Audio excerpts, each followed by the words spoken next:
मैत्रिणींनो, स्वागत आहे आपले शिल्पास किचनमध्ये. तर मी आज आंब्यापासून गोड पुऱ्या दाखवणार आहे. तर चला आपण पाहूयात आंब्यापासून गोड पुऱ्याची रेसिपी.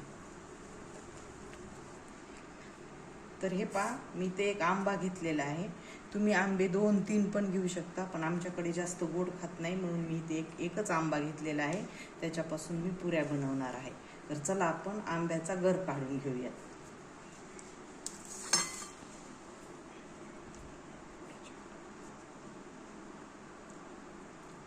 तर हे पहा, मी ते एक थेंब पण पाणी न घालता आंब्याचा छान असा रस काढून घेतलेला आहे. आणि हा रस आपल्याला थोडीशा याच्यात गुठळ्या वगैरे राहू नये म्हणून एका चाळणीमधून आपल्याला छान गाळून घ्यायचा आहे.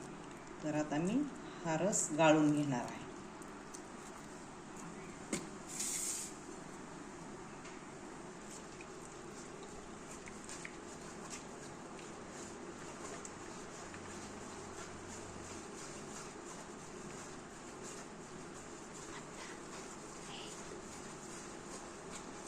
मी आंब्याचा गर काढून घेतलेला आहे चाळणीमधून. हा छान अर्धी वाटी गर निघलेला आहे. याच्यात बिलकुल एक थेंब पण पाणी नाही आणि एक ही गुठळी नाही. तर याच्यामध्ये मी आता 2 चमचे पिठी साखर घालत आहे गोडासाठी. तुम्हाला जर जास्त गोड पाहिजे असतील तर तुम्ही साखरेचं प्रमाण वाढवू शकता.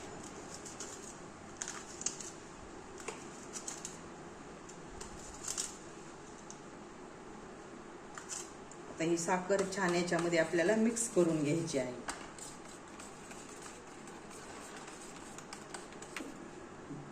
इथे मी अंदाजे 1 वाटी पीठ घेतलेलं आहे. तर आपल्याला ह्या रसामध्ये जेवढं पीठ भिजवता येईल तेवढं पीठ घालायचं आहे. तर हे पहा, मी इथं 1 वाटी तोपर्यंत पीठ घेतलेलं आहे.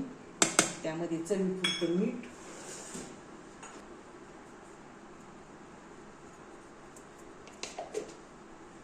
आणि वेलची पूड. वेलची पूडने पुऱ्यांना छान चव येते. तर मी इथं थोडीशी वेलची पूड घालून घेतलेली आहे. पीठ मळून घेऊयात. तर मी अगदी पीठ कमीच घेतलेलं आहे, कारण आमच्याकडं गोड जास्त आवडत नाही म्हणून मी काही जास्त करणार नाही. तर याच्यामध्ये आपण आता छान पीठ मळून घेऊया. आणि पीठ आपल्याला नेहमीच्या पुऱ्यासारखंच मळून घ्यायचं आहे. खूप घट्ट पण नाही आणि खूप पातळ पण नाही. तर चला आपण छान पीठ मळून घेऊ. पहा, केलं मी. हे पहा, मी पीठ छान मळून घेतलेलं आहे. आता आपण याला थोडं तेल लावून 5 मिनिटासाठी भिजत ठेवणार आहोत. पण आता कढईमध्ये तेल गरम करायला ठेवणार आहोत. तेल काही जास्त टाकत नाही, कारण तळलेलं तेल वापरण्यासाठी चांगलं नसतं. त्याच्यामुळं मी पुऱ्या तळण्यापुरतंच थोडंसं तेल टाकलेलं आहे. त्याच्यामध्ये पुऱ्या तळून घेणार आहे. चला आपण आता पुऱ्या करून घेऊया. आता मी पुऱ्या लाटून घेत आहे. तर आता ह्या पुऱ्याला ना अजिबात आपल्याला पीठ लावायचं नाही. तेल लावून मीडियम अशा पुऱ्या लाटून घ्यायच्या आहेत. खूप पातळ पण नाही आणि खूप घट्ट पण नाही, जाड पण नाही.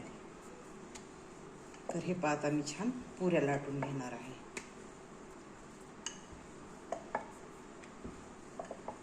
हे पहा, एवढी अशी पुऱ्याची साईज आपल्याला ठेवायची आहे आणि जाडी.